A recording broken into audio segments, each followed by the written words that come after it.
Lecture start करते हैं। ठीक है, तो आज का हमारा सबसे पहला टॉपिक था 348 पेज नंबर पे। We will be learning about parathyroid और पैराथायराइड से रिलेटेड कौन कौन से डिसऑर्डर्स हैं जो कि हाइपोपैराथायराइडिज्म के उसमें आते हैं, स्पेक्ट्रम में आते हैं, और कौन कौन से डिसऑर्डर्स हैं जो कि किसके स्पेक्ट्रम में आते हैं, हाइपर पैराथायराइडिज्म के स्पेक्ट्रम में आ रहे होते हैं। ठीक है, तो आज हम लोग इनके बारे में डिस्कस करेंगे। तो before discussing about all the pathologies what we usually do, इसके हम लोग थोड़ा सा जर्नल जो हमारी एनाटॉमी एंड फिजियो होती है उसको डिस्कस कर रहे होते हैं। तो पैराथायराइड हार्मोन बेसिकली कहाँ से सीक्रेट हो रहा होता है? हमारे पैराथायराइड ग्लैंड से सीक्रेट कर रहा होता है, और मेजर उसका जो स्टिमुलेंट होता है फॉर इट्स सीक्रेशन या फिर it's release is basically decrease in what, decrease in calcium in the blood basically. और वो कौन सा कैल्शियम होता है? एक्टिव या फिर आयोनाइज्ड कैल्शियम होता है। ठीक है, वो जो है वो मेजर उसका क्या है, एक स्टिमुलेंट है फॉर द रिलीज ऑफ इसके पैराथायराइड हार्मोन के। अब why calcium is so important, हमने पहले भी डिस्कस किया हुआ था कि कैल्शियम के नॉर्मल वैल्यूज होते हैं about 8 to 10 mg per deciliter in our body. And why does calcium is so important? Calcium इसलिए हमारी बॉडी में इतनी इंपॉर्टेंस रखता है because of its role in like neurotransmitters की एक्टिवेशन, और जो भी एक्शन पोटेंशियल चल रहा होता है नर्व्स के अंदर उसमें इंपॉर्टेंस होती है। कार्डिक मायोसाइट्स जो कार्डिक साइकिल होती है उसकी डीपोलराइजेशन, और इस सब में कैल्शियम का बहुत किरदार होता है। और इसके अलावा जो हमारी गट की जीआई मोटिलिटी होती है, जो भी लाइक जहाँ भी एक्शन पोटेंशियल इन्वॉल्व हो रहा है, जहाँ भी नर्व ट्रांसमिशन हो रही है हमारी बॉडी के अंदर, वहाँ कैल्शियम का एक इंपॉर्टेंट रोल होता है along with sodium and potassium. That's why these like electrolytes have so much importance. Calcium का इसके अलावा एक और मेजर रोल होता है हमारी बॉडी के अंदर। वो क्या रोल होता है? फॉर द फॉर्मेशन ऑफ हमारा जो बोन मास होता है उसके अंदर मेजर रोल होता है कैल्शियम का। ठीक है, तो कैल्शियम को बेसिकली कौन कर रहा होता है? ज्यादातर उसकी हीमोस्टेसिस को मैनेज वो कर रहा होता है हमारा पैराथायराइड हार्मोन। पैराथायराइड हार्मोन क्या कर रहा होता है? हमारी कैल्शियम की हीमोस्टेसिस को मैनेज कर रहा होता है। और किस तरह से कर रहा होता है? पैराथायराइड मेनली दो तरीकों से कैल्शियम की हीमोस्टेसिस को क्या कर रहा होता है? मैनेज कर रहा होता है। द फर्स्ट थिंग इज कि वो एक्टिवेट करता है इसको, एक्टिव फॉर्म ऑफ जो भी inactive form of vitamin D है उसको active form of vitamin D में कन्वर्ट करता है। कैसे? ये कहाँ पे हो रहा होता है? This happens in the convoluted tubules of the kidneys, जहाँ पे क्या होता है, अल्फा वन हाइड्रो ऑक्सीलेज होता है। ठीक है, विटामिन डी वहाँ पे इनएक्टिव फॉर्म में होती है, जिसको हम बोलते हैं 25OH या फिर कैल्सी डायोल के फॉर्म में होती है। ठीक है, उसको ये कन्वर्ट करता है। पीटीएच क्या करता है? अल्फा वन हाइड्रोक्सिलेज को स्टिमुलेट करता है कि वो एक्टिव करे किसको? Inactive form of vitamin D को एक्टिव फॉर्म में, यानी 125OH, यानी हाइड्रोक्सिलेज हो गया, या जिसको हम कॉमन वर्ड्स में क्या बोल रहे होते हैं, कैल्सी ट्रायोल बोलते हैं। पीटीएच का एक तो ये काम हो गया। अब कैल्सी ट्रायोल क्या कर रही होगी? वो बेसिकली ये करती है कि active form of vitamin D causes absorption of the calcium and phosphorus या फॉस्फेट फ्रॉम कहाँ से? इंटेस्टाइन। तो दूसरा विटामिन डी क्या कर रही होती है? Reabsorption of the calcium and phosphate, both उनकी क्या करा रही होती है? रीएब्जॉर्प्शन करा रही होती है इन द किडनी। ठीक है भाई, एक तो पीटीएच का ये काम था। दूसरा पीटीएच का क्या काम है कि पीटीएच का एक स्पेशलाइज्ड रिसेप्टर होता है। ठीक है, और वो रिसेप्टर कहाँ पे होता है? वो किडनीज के अंदर होता है। उसका नाम क्या है? वो बेसिकली एक जीएस प्रोटीन का रिसेप्टर होता है। ठीक है, वो एक्टिवेट करता है किसको? जीएस प्रोटीन को। और वो जीएस प्रोटीन क्या कर रही होती है? बढ़ा रही होती है सिक्लिक एएमपी को, और अल्टीमेटली क्या कर रहा होता है? This lead to reabsorption of the calcium and dumping of the phosphate. The most important thing in parathyroid physiology we should remember, जो कि हाईली टेस्टेड है, वो क्या है कि पीटीएच क्या कर रहा होता है? फॉस्फेट की डंपिंग कर रहा होता है और कैल्शियम की रीअब्जॉर्प्शन करा रहा होता है। कहाँ पे? किडनीज में। एक ही बात ये। दूसरा मैंने क्या बोला कि ये क्या कर रहा है? ये थ्रू सिक्लिक एएमपी के क्या कर रहा होता है? अपनी जो भी इफेक्ट्स हैं वो दिखा रहा होता है।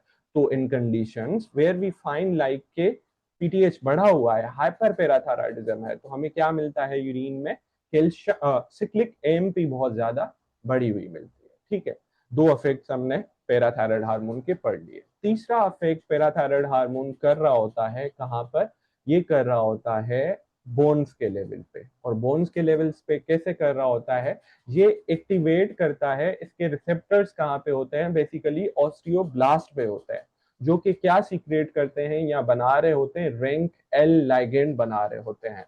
और वो रैंक एल लाइगेंड जाके क्या कर रहा होता है, ऑस्टियोक्लास्ट की एक्टिवेशन कराता है। और वो ऑस्टियोक्लास्ट क्या कराते हैं, basically resorption of the bone. ठीक है, बोन लॉस करा रहे होते हैं, ताकि the ultimate goal of this parathyroid secretion is कि हमारे ब्लड में जो कैल्शियम कम थी उसको एक नॉर्मल लेवल पे ले आए, यानी 8 to 10 mg पर डेसीलीटर पे ले आए। लेकिन हमने फिजियोलॉजी से ये बात भी सीखी कि पैराथायराइड एक और काम कर रहा होता है, वो फॉस्फेट की डंपिंग यानी एक्सक्रिएशन ऑफ द फॉस्फेट में it has major role. Phosphate की एक्सक्रिएशन में एक तो इसका मेजर रोल है, दूसरा एक्सक्रिएशन ऑफ फॉस्फेट के लिए एक चीज जो है वो बहुत इंपॉर्टेंट है, वो कौन सी चीज है, which is normal functioning kidneys. तो हम क्या देख रहे होते हैं, जो हमारे पेशेंट्स हैं क्रोनिक किडनी डिजीजेस के, उनमें क्या मिल रहा होता है, हाइपरफॉस्फेटेमिया मिल रहा होता है, which we will like discuss later in this lecture. ठीक है, तो ये हमने थोड़ा सा कैल्शियम हीमोस्टेसिस और सारी चीजों के बारे में डिस्कस कर लिया। ठीक है, और कैल्शियम के बाद हमने पैराथायराइड के रिसेप्टर्स के बारे में भी हमने डिस्कस कर लिया। अब हम बात करते हैं उन कंडीशंस में जिन कंडीशंस में हमें पैराथायराइड बॉडी में कम मिलेगा। ठीक है, अब जब भी पैराथायराइड कम मिलेगा, सबसे पहले तो हम ये बात समझ लेते हैं कि बॉडी में क्या चेंजेस आएंगे जब पैराथायराइड कम मिलेगा। भाई, बॉडी में एक तो मेजर चेंज आएगा कि बॉडी के अंदर हमें कैल्शियम का लेवल बहुत ज्यादा कम मिलेगा। ठीक है, बॉडी हमारे ब्लड में क्या होगा, हाइपोकैल्सीमिया डेवलप होगी। इसके बाद दूसरा क्या हो रहा होगा, हमारी बॉडी के अंदर हाइपरफॉस्फेटीमिया डेवलप हो रही होगी। ठीक है, लेकिन हम ज्यादा ध्यान किस पे दे रहे होते हैं, वंस अगेन कैल्शियम पे दे रहे होते हैं। Why, because it causes the symptoms of irregular, जो भी हमारी न्यूरोनल या मस्कुलर एक्टिविटी हो रही होती है, hypocalcemia leads to those symptoms. For suppose कौन से सिम्टम्स भाई, जो हाइपोकैल्सीमिया के पेशेंट्स हैं वो क्या डेवलप कर रहे होते हैं, वो एबनॉर्मल मस्कुलर कंट्रैक्शंस डेवलप कर रहे होते हैं, जिसको हम बोलते हैं, क्या बोलते हैं स्टूडेंट्स, हाइपोकैल्सीमिया के अंदर जो एबनॉर्मल मस्कुलर कंट्रैक्शन हो रही होती है उसको हम क्या बोलते हैं, जी शाबाश है, हम टेटनी बोल रहे होते हैं। ठीक है, और वो क्यों हो रही होती है, once again due to that abnormal जो भी हमारी क्या है, न्यूरोनल एक्टिविटी है। इसके अलावा हाइपोकैल्सीमिया क्या करा रही होती है, मैंने शुरू में इस लेक्चर के क्या बताया था, the calcium has a very important role in cardiac cycle, cardiac contraction. तो हमें हाइपोकैल्सीमिया में इसके अलावा क्या मिल रहा होता है, इसके अलावा हमें मिल रहा होता है क्यूटी प्रोलॉन्गेशन। और पेशेंट दूसरे कौन से सिम्टम्स ला रहा होता है, वो बोल रहा होता है उसको इनिशियली क्या डेवलप होती है, पेरी ओरल नमनेस वगैरह डेवलप हो रही होती है, टिंगलिंग सेंसेशन डेवलप हो रही होती है, और ये सारे सिम्टम्स दे रहा होता है। ठीक है, ये तो आगे क्या कि भाई हाइपोपैराथायराइडिज्म जो हाइपोकैल्सीमिया करा रहा है उसके अंदर हमें क्या सिम्टम्स मिल रहा है। दो मोस्ट इंपॉर्टेंट क्लिनिकल साइंस हैं हाइपोकैल्सीमिया के, जो कि हम पेशेंट में उस वक्त क्लिनिकली टेस्ट कर रहे होते हैं। जाहिर सी बात है, हम serum calcium, electrolytes, PTH level, ECG करा रहे होते हैं, बट हमें दो इंपॉर्टेंट क्लिनिकल साइंस मिल रहे होते हैं इन हाइपोकैल्सीमिया पेशेंट। वो कौन से हैं, देखें। होता क्या है कि जो हाइपोकैल्सीमिया के पेशेंट्स होते हैं ना, जब उनको क्या करते हैं, यहाँ पे क्या कर रहे होते हैं, ऐसे मार रहे होते हैं, मतलब फ्लिक कर रहे होते हैं, तो बेसिकली क्या हो रहा होता है, उनको फेशियल मसल्स की एबनॉर्मल कंट्रैक्शन हो रही होती है। ठीक है, उसको हम क्या बोलते हैं, मैं ऐसे बोलता हूँ भाई ये फ्लिक कर रहे हैं ना, ऐसे मार रहे हैं, तो चॉप चॉप स्टिक साइन है, बेसिकली चॉप स्टिक या स्टिक साइन है। तो मैं ऐसे भी याद कर रहा हूँ भाई, स्टिक है उसको मार रहे होते हैं, तो फेस से रिलेटेड है। ठीक है, दूसरा एक इंपॉर्टेंट साइन हमें मिल रहा होता है हाइपोकैल्सीमिया के अंदर, विच इज व्हाट, जब हम क्या करते हैं, हाइपोकैल्सीमिया के पेशेंट को बीपी कफ बांध रहे होते हैं। ठीक है, हमने बीपी कफ उनको बांधा, थोड़ी देर के लिए छोड़ देते हैं ना, तो क्या होता है, उनको कार्पोपेडल स्पेजम डेवलप हो रहा होता है उन पेशेंट्स के अंदर। तो उस साइन को हम क्या बोल रहे होते हैं, टोर्सो साइन या फिर टोर्सो साइन, हाँ टोर्सो साइन ही बोल रहे होते हैं। ठीक है भाई, तो ये दो इंपॉर्टेंट साइन है विच वी लाइक फाउंड या फाइंड क्लिनिकली इन हाइपोकैल्सीमिया के पेशेंट्स में। ठीक है, ये तो हो गई हमारी कहानी किसकी, कैल्शियम की, देन पीटीएच की, उसके रिसेप्टर्स की, देन हमने कॉजेज, कॉजेज अभी डिस्कस नहीं किए, हमें फाइंडिंग्स क्या मिल रही होती है। अब हम डिस्कस करेंगे कि पैराथायराइड जो हाइपोकैल्सीमिया है which is developing secondary to basically hypoparathyroidism के, उसके कॉजेज क्या क्या हो सकते हैं। तो देखें, हाइपोपैराथायराइडिज्म के कॉजेज क्या हो सकते हैं, उसको हम डिवाइड करते हैं मेजरली दो टाइप्स में कर लेते हैं हमारी आसानी के लिए। एक क्या, एक जो है वो जेनेटिकली है या बचपन से हो रहे हैं, दूसरे जो है वो बाद में या एट्रोजेनिक है। ठीक है, तो जो जेनेटिकली या कंजेनाइटल है या जेनेटिक एबनॉर्मलिटीज या डेवलपमेंटल एबनॉर्मलिटीज की वजह से हो रहे हैं, सबसे जो इम्पोर्टेंट हमारे जो बुक में लिखी हुई है या टेस्टेड कॉज ऑफ हाइपोथायराइडिज्म है इज बेसिकली सूडो हाइपोपैराथायराइडिज्म। मैं थायराइड बोल रहा था, सॉरी, दिस इज हाइपोपैराथायराइडिज्म। ठीक है भाई, तो क्या है सबसे इंपॉर्टेंट, सूडो हाइपोपैराथायराइडिज्म। और एक दूसरी बीमारी कौन सी होती है, सूडो सूडो हाइपोपैराथायराइडिज्म। अब ये क्या मतलब क्या इशू है, ऐसे तो समझ ही नहीं आ रहा। बेसिकली शुरू में जो मैंने आप लोगों को बताया था कि एक पैराथायराइड का रिसेप्टर होता है, कौन सा रिसेप्टर होता था, वो बेसिकली जीएस प्रोटीन से लिंक्ड रिसेप्टर होता था। अब होता क्या है कुछ पेशेंट्स में, ये जो जीएस प्रोटीन वाली जो जीन है ना, उसकी म्यूटेशन हो जाती है। अब सोचें हमारी बॉडी में जीएस प्रोटीन यानी बेसिकली पैराथायराइड की प्रोटीन का इशू है, उसका रिसेप्टर ही म्यूटेटेड हो गया है, तो क्या होगा, बॉडी पीटीएच के अगेंस्ट रेजिस्टेंस पैदा कर लेगी। ठीक है, पहली बात तो ये, तो क्या होगा बेसिकली, पेशेंट्स के अंदर हाइपोकैल्सीमिया और ये सारी एबनॉर्मलिटीज आएंगी। दूसरा एक बात हमें समझने के लिए बहुत जरूरी है कि PTH has an important role in bone development also. क्यों, जो बोन का टर्नओवर हो रहा होता है, बोन की फॉर्मेशन हो रही होती है, उस सारे प्रोसेस में डेवलपमेंटली भी पीटीएच का किरदार होता है। तो अब हमें क्या मिल रहा होगा, इन सूडो हाइपोपैराथायराइडिज्म हमें क्या मिलता है, पेशेंट्स के अंदर डिक्रीज कैल्शियम, क्यों, क्योंकि पैराथायराइड कम है, इंक्रीज फॉस्फेट मिल रहा होता है। ठीक है, और इसके अलावा हमें क्या मिल रहा होता है, increase PTH. Why we are like having this increase PTH in these patients, कोई बताएगा मुझे। सूडो हाइपोपैराथायराइडिज्म के अंदर हमने तो नाम ही पढ़ लिया भाई, हाइपोपैराथायराइडिज्म है। नो, नॉट नेगेटिव फीडबैक, हम तो नाम ही पढ़ रहे हैं ना इस बीमारी का कि this is what, pseudo hypoparathyroidism, but we have like, no not low calcium, low calcium होगा, तो लो कैल्शियम की वजह से तो इंक्रीज जो है वो पीटीएच है ना, पीटीएच क्यों इंक्रीज है आखिर। ठीक है, लो कैल्शियम भी हम बोल सकते हैं, लेकिन what is the primarily pathologies है ना, आप ठीक बोल रहे हैं एक तरह से, बट मैं जो प्राइमरीली पैथोलॉजी इज बेसिकली क्या हो रहा था, शाबाश, कि रिसेप्टर जो है वो काम नहीं कर रहा, पीटीएच बिल्कुल ठीक है, नीचे कैल्शियम मेटाबॉलिज्म बिल्कुल ठीक है, द इशू इज उन दोनों को जो कनेक्ट कर रहा है विच इज द रिसेप्टर, उसमें इशू आ रहा है। तो हमने हमेशा ये बात पढ़ी है, जब भी रिसेप्टर हमारा खराब होगा तो हमारा पीटीएच बहुत ज्यादा बढ़ा हुआ होगा, वो कोशिश करेगा कि कैल्शियम की हीमोस्टेसिस मैनेज हो पाए। अब उस पीटीएच के बड़े होने के चक्कर में क्या हो रहा होता है, बेसिकली हमारी फॉस्फेट जो है वो कम होनी चाहिए, लेकिन होता क्या है कि पीटीएच के रिसेप्टर खराब होने की वजह से हमें क्या मिल रहा है, फॉस्फेट भी ज्यादा मिल रही है। और इसके अलावा मैंने एक और चीज बोली कि क्योंकि ये जीन जो म्यूटेशन है, ये रिसेप्टर्स कहाँ पे होते हैं, दूसरा हमारे बोन्स के भी अंदर होते हैं, तो they are very important for the bone development. That's why in these pseudo hypoparathyroidism patients हमें क्या मिल रही होती है, बोन एबनॉर्मलिटीज भी मिल रही होती हैं, जिनमें हमें क्या मिलता है, फोर्थ एंड फिफ्थ जो हमारी क्या फिंगर है वो शॉर्ट होती है।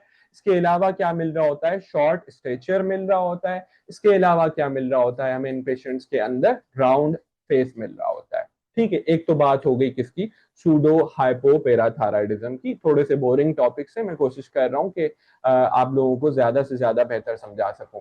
इसके बाद नेक्स्ट जो हमारी टॉपिक है वो इसी का एक वर्जन है, but it is the milder version of pseudo हाइपोपेराथायराइडिज्म।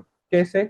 उसको कहा जाता है pseudo pseudo hypoparathyroidism. Double P's आ रही है, तो मैं कैसे याद करता हूं भाई, डबल पीज आ रही है ना, तो इसका मतलब ये है कि ये पेटर्नल जीन म्यूटेशन है, और ये जीन म्यूटेशन थोड़ी सी माइल्ड होती है, और किडनी में जो फंक्शन है ना पैराथायराइड हार्मोन का, वो नॉर्मल रह जाता है। इसकी वजह से, इस म्यूटेशन के होने के बावजूद, हमें कैल्शियम के लेवल्स, हमें पैराथायराइड के लेवल्स, हमें फॉस्फेट के लेवल्स इन पेशेंट्स में नॉर्मल मिलते हैं। लेकिन मैंने क्या बोला था, जो बोन डेवलपमेंट है वो इन पेशेंट्स में भी एबनॉर्मल होती है, and we find same physical appearance like round face, short stature, short fourth and fifth metacarpal bones हमें किस में मिल रहे होते हैं, दिस सूडो सूडो हाइपोपेराथायराइडिज्म में मिल रहे होते हैं। तो मैंने कैसे याद कराया भाई, सूडो हाइपोपेराथायराइडिज्म क्या है, मेटरनली ड्राइव जीन म्यूटेशन है, किसमें, थायराइड के रिसेप्टर्स में। कौन सी बेसिकली प्रोटीन है, वो है जीएस प्रोटीन है बेसिकली हमारी। और सूडो सूडो हाइपोपेराथायराइडिज्म में क्या हो रहा है कि पेटर्नली ड्राइव जीन है, म्यूटेशन तो हो रही है, लेकिन वो इतना ज्यादा जो है वो खराब वर्जन नहीं है, वो थोड़ा सा माइल्डर वर्जन है। और पेशेंट हमें क्या मिल रहा है, नॉर्मल कैल्शियम लेवल्स है, लेकिन हमें उसकी जो फिजिकल अपेयरेंस है वो किसके वाली मिल रही है, पहले वाली की मिल रही है। ठीक है, तो ये तो हमने पढ़े दो मेजरली, एक जो हमारी बुक में ज्यादातर जो है वो डिस्कस फॉर्म्स है किसके, हाइपोपेराथायराइडिज्म के। अब हम थोड़े से इंटरेस्टिंग जो है वो टॉपिक्स पढ़ते हैं इन हाइपोपेराथायराइडिज्म। तो मेन उसमें अगर मैं डिस्कस यहाँ पे करना चाहूंगा तो वो हमारा है एक जीन बोलने या एक जेनेटिक एबनॉर्मलिटी। बेसिकली मैंने आप लोगों को क्या बताया था कि एक पेशेंट हमारे पास आ रहा है which is basically infant of 4 to 5 year old है। हमने ये केस पहले भी डिस्कस किया था, and this patient is presenting with like tetanic convulsions, QT prolongation. और इसके अलावा इस बच्चे के अंदर हमने जब उसका चेस्ट एक्सरे किया है तो हमें क्या मिल रहा है, एब्सेंट थाइमिक शेडो, उसको क्लेफ्ट लिप एंड पैलेट भी है, और उसका एक हर्ट मरमर भी हमें सुनाई दे रहा है। तो कोई बताएगा ये किसकी बात हो रही है, कौन से सिंड्रोम की बात हो रही है?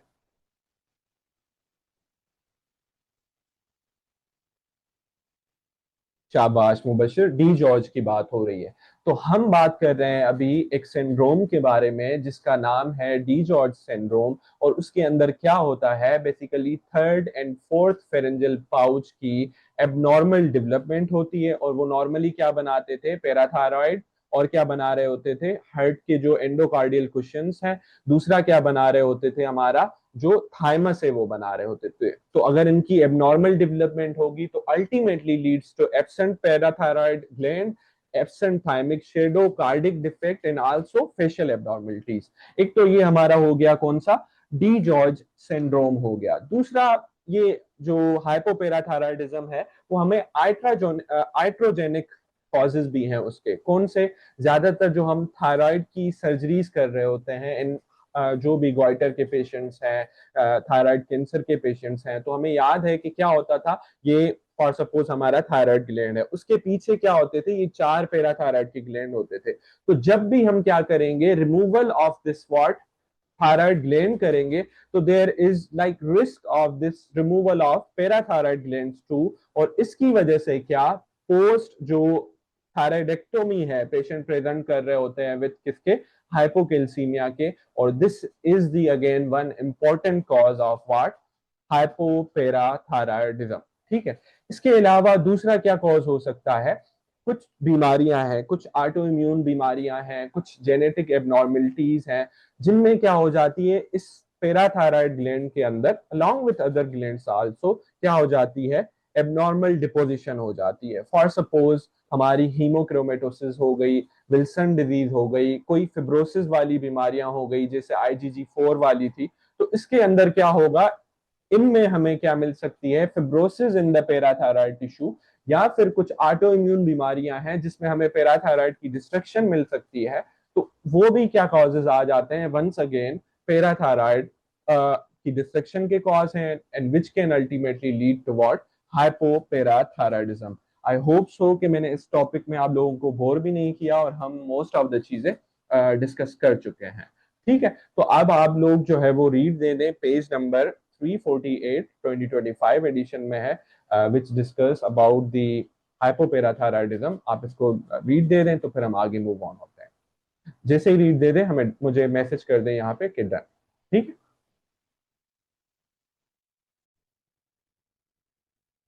ठीक है, तो अब हम मूव ऑन करते हैं हमारे नेक्स्ट पेज पे, which is about hyper parathyroidism basically.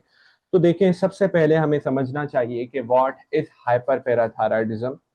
Hyper parathyroidism मतलब ये है कि हमारा पैराथायराइड हार्मोन नॉर्मल से ज्यादा क्या कर रहा है, सीक्रेट कर रहा है पीटीएच को। अब इसके मल्टीपल कॉजेज हैं, वो तो हम बाद में डिस्कस करते हैं, but what symptoms, what are the clinical findings, what is the issue behind के why this increase PTH is causing, जो भी इश्यूज हैं हमारे पास वो ये सब क्यों करा रहा है। देखें, जब भी पीटीएच हमारी बॉडी में बढ़ा हुआ होगा तो हमने क्या समझा है पिछली फिजियोलॉजी से, कि increase PTH causes increase calcium in the blood, और this increased calcium blood ultimately leads to different like presentations, जो कि अगर न्यूरोनल एक्टिविटी को वो डिस्टर्ब कर रहा हो तो पेशेंट किसके साथ आ सकता है, विथ जो है वो एजिटेशन के साथ आ सकता है, विथ सीजर्स के साथ इवन आ सकता है। ठीक है, अगर वो कार्डिक मायोसाइट्स को अगर वो इन्वॉल्व कर रहा है इंक्रीज कैल्शियम, तो पेशेंट किसके साथ आता है, क्यूटी इंटरवल एबनॉर्मलिटीज के साथ आ रहा होता है। अगर वो गट के हमारे जो गट पूरा है उसको इन्वॉल्व कर रही है जो इंक्रीज कैल्शियम है, तो पेशेंट किसके साथ प्रेजेंट कर रहा होता है, क्रोनिक कॉन्स्टिपेशन के साथ, पेप्टिक अल्सर डिजीज के साथ। Why peptic ulcer disease, because calcium is somewhat related with increase जो है वो गैस्ट्रिन एंड एचसीएल सिक्रेशन। ठीक है, एंड पेशेंट में आल्सो प्रेजेंट, अगर हाइपरकैल्सीमिया इज दैट सिवियर तो गट में एक और भी इशू मेजर कर रहा होता है, विच इज अक्यूट पेनक्रियाटाइटिस। ठीक है, why does hypercalcemia causes this acute pancreatitis is basically it causes the activation of the all the lipases and amylases within the जो हमारे पेनक्रियाज होते हैं उनके अंदर। ठीक है, तो हाइपरकैल्सीमिया क्या क्या करा रही थी, हमने गट में पढ़ा कि वो क्या करा रही है, कॉन्स्टिपेशन, एब्डोमिनल पेन, इसके अलावा क्या पेनक्रियाटाइटिस करा रही है, पेप्टिक अल्सर डिजीज करा रही है। When we move towards our जो रीनल सिस्टम है तो वहां पे क्या करा रही होती है hypercalcemia, which is like of course secondary to hyperparathyroidism. वो क्या करा रही होती है, रिकरेंट रीनल स्टोन करा रही होती है। एक और जो हाइपरकैल्सीमिया है एक सिंड्रोम कराती है, सिंड्रोम भी नहीं बोलेंगे, एक हार्मोन की जो रिसेप्टर्स हैं उनको ब्लॉक करा रही होती है हाइपरकैल्सीमिया, और पेशेंट प्रेजेंट कर रहा होता है विद पोलीडिप्सिया एंड पोलीयूरिया। वो कौन सा सिंड्रोम है या डिजीज है, कोई बताएगा, हमने डिस्कस कर चुके हैं वो। हाइपरकैल्सीमिया हमारे रीनल सिस्टम के अंदर क्या कराती है, एक पर्टिकुलर हार्मोन के रिसेप्टर्स को क्या कराती है, ब्लॉक कराती है, और पेशेंट प्रेजेंट करता है किसके साथ, पोलीयूरिया एंड पोलीडिप्सिया के साथ। एसआईडीएच बिल्कुल भी नहीं है, आप जो है वो उल्टा बोल रहे हैं। नेफ्रोजेनिक डायबिटीज इंसिपिडस, उसमें क्या हो रहा होता था, जो हाइपरकैल्सीमिया एक कॉज था नेफ्रोजेनिक डायबिटीज इंसिपिडस का, और वो क्या कराता था, एंटी डायूरेटिक हार्मोन के रिसेप्टर्स को ब्लॉक कर रहा होता था। बेसिकली एंटी डायूरेटिक हार्मोन के इफेक्ट्स को ब्लॉक कर रहा होता था कि वो अपने रिसेप्टर पे काम ही ना कर पाए। ठीक है, इतना काफी है मेरे ख्याल से। So now we would like to revise के हाइपरकैल्सीमिया क्या करा रही होती है। This is like a typical patient, a 30-year-old presented in the OPD or ER with the complaint of severe abdominal pain. CT scan of the KUB shows what, calcium oxalate stone, उसके blood का क्या है, calcium बढ़ा हुआ है। Patient gives a chronic history of what, peptic ulcer disease, and he is also having chronic constipation।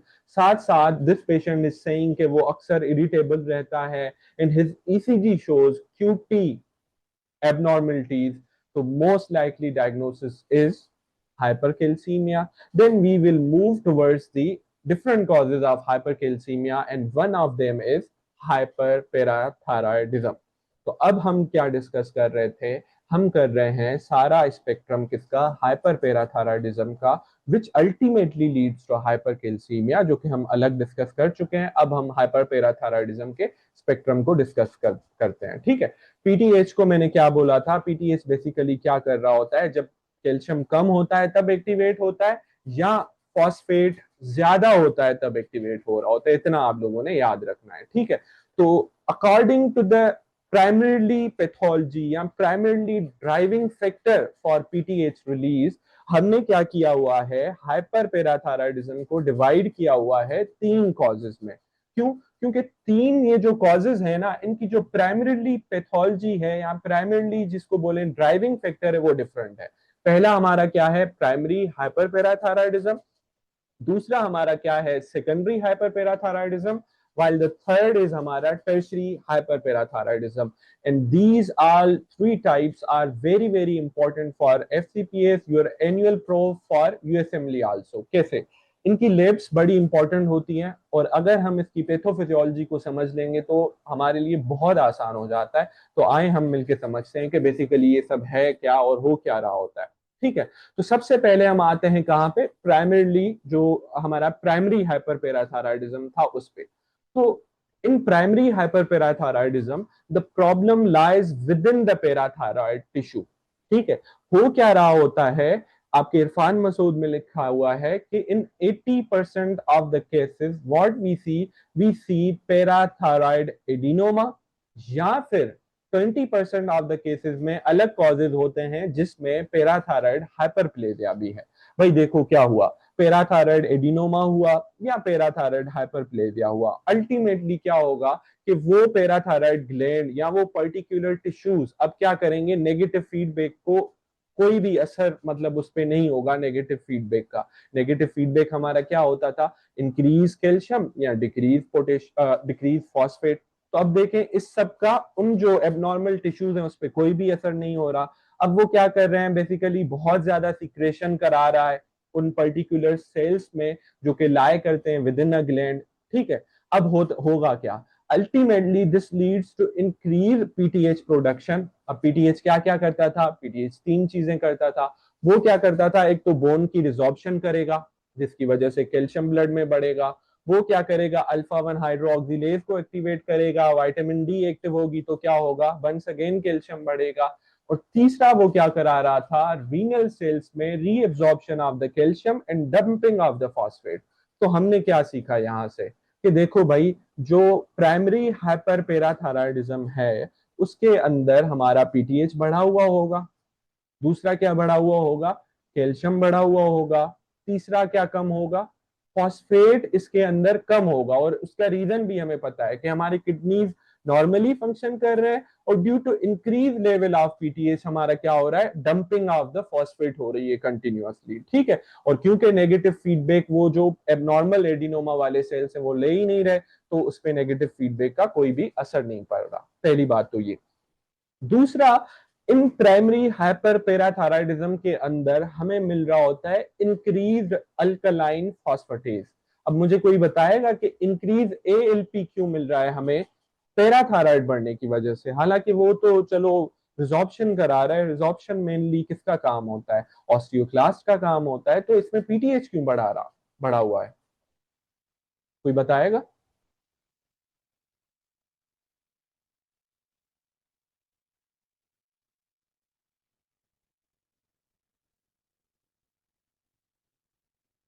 Bone breaking की वजह से नहीं, इंक्रीज ऑस्टियोब्लास्टिक एक्टिविटी की वजह से। शाबाश मुबशिर। देखिए हमने क्या पढ़ा था, जब भी हमने एक नॉर्मल बोन की फिजियोलॉजी है, जब भी बोन टूट रहा होता है ऑस्टियोक्लास्टिक एक्टिविटी होती है, तो साथ में क्या हो रहा होता है, एक तो ऑस्टियोब्लास्टिक एक्टिविटी होती है। ठीक है, तो उसकी वजह से क्या बढ़ा हुआ होगा, एक तो हमारा उसकी वजह से क्या बढ़ा हुआ होगा, अल्कलाइन फॉस्फेटेज बढ़ा होगा।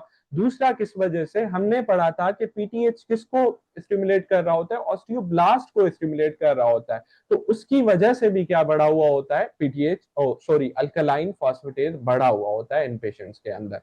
तो दिस वाज ऑल अबाउट किसके, जो प्राइमरी हाइपर पैराथायराइडिज्म है। आई होप सो कि आपको प्राइमरीली जो पैथोलॉजी है वो समझ आ गई और हमें लेब्स क्या मिलेंगी, क्योंकि ये दो चीजें बहुत इंपॉर्टेंट होती हैं। अब हम बात करते हैं सेकेंडरी हाइपर पैराथायराइडिज्म की। और अगर इसको आसान लफ्जों में बोलें सेकेंडरी को और टर्शरी को, तो मैं बोलूंगा this is like chronic kidney disease में जो हमारे पैराथायराइड के साथ क्या होता है, ये दो बीमारियां उसी से रिलेटेड हैं। कैसे? अब हमने पढ़ा है कि भाई क्या होता है कि जब भी कैल्शियम कम होगा या फॉस्फेट ज्यादा होगा तो पैराथायराइड रिलीज होगा, हमें ये बात तो पता ही है। ठीक है। दूसरा, हमें ये बात पता थी कि किडनी में क्या होता है, किडनी का एक इंपॉर्टेंट फंक्शन होता है कैल्शियम की रेगुलेशन में, यानी कैल्शियम को ब्लड में बढ़ाने में। वो कौन सा इंपॉर्टेंट फंक्शन है, जरा कोई बताएगा? किडनीज का कैल्शियम की रेगुलेशन में क्या इंपॉर्टेंट फंक्शन है, किडनी इटसेल्फ?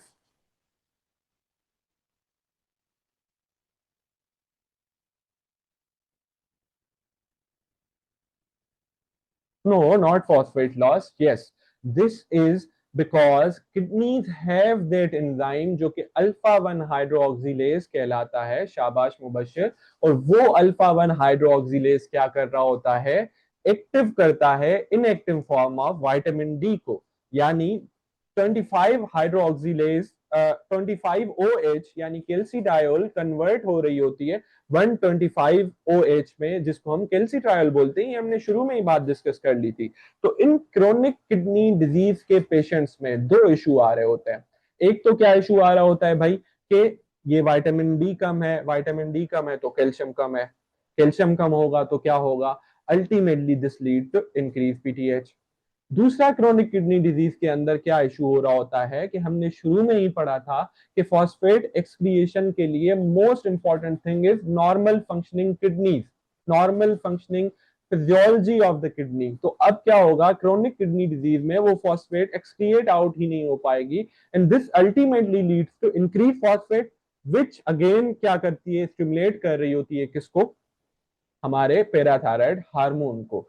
तो basically secondary hyper parathyroidism is what कि क्रोनिक किडनी डिजीज में due to like decrease vitamin D और दूसरे फैक्टर्स की वजह से जब कैल्शियम कम हो या फॉस्फेट बहुत ज्यादा हो, तो दिस कॉजेज इंक्रीज पीटीएच। तो इसको हम क्या बोल रहे होते हैं, secondary hyper parathyroidism. I hope कि आप लोगों को ये बहुत आसानी से समझ आ गया होगा।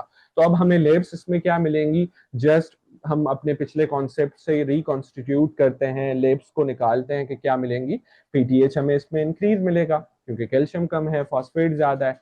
बोल ही दिया खुद ही कि क्या होगा, कैल्शियम कम मिलेगा, फॉस्फेट ज्यादा मिलेगा, and once again alkaline phosphatase हमें बढ़ा हुआ मिलेगा। आई होप सो कि आपको समझ आ गई ये बात।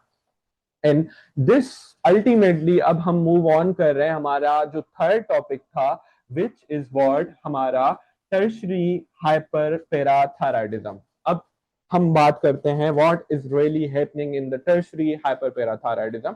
बच्चों को जो तंग कर रहा होता है वो क्या कर रहा होता है, सेकेंडरी और टर्शरी के बीच रियली नोइंग के what is really happening behind this, what is really the pathophysiology behind it.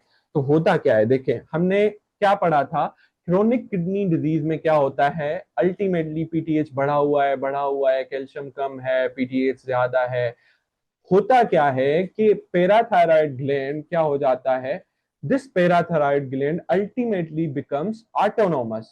Autonomous का क्या मतलब होता है कि this parathyroid no longer like respond to increase calcium और इंक्रीज डिक्रीज फॉस्फेट या इंक्रीज फॉस्फेट बेसिकली। ठीक है, तो अब क्या हो गया है, पैराथायराइड खुद ऑटोनॉमस हो गया है। और वो ऑटोनॉमस कैसे होता है, या तो हाइपरप्लेजिया के अंदर या फिर एडिनोमा के अंदर।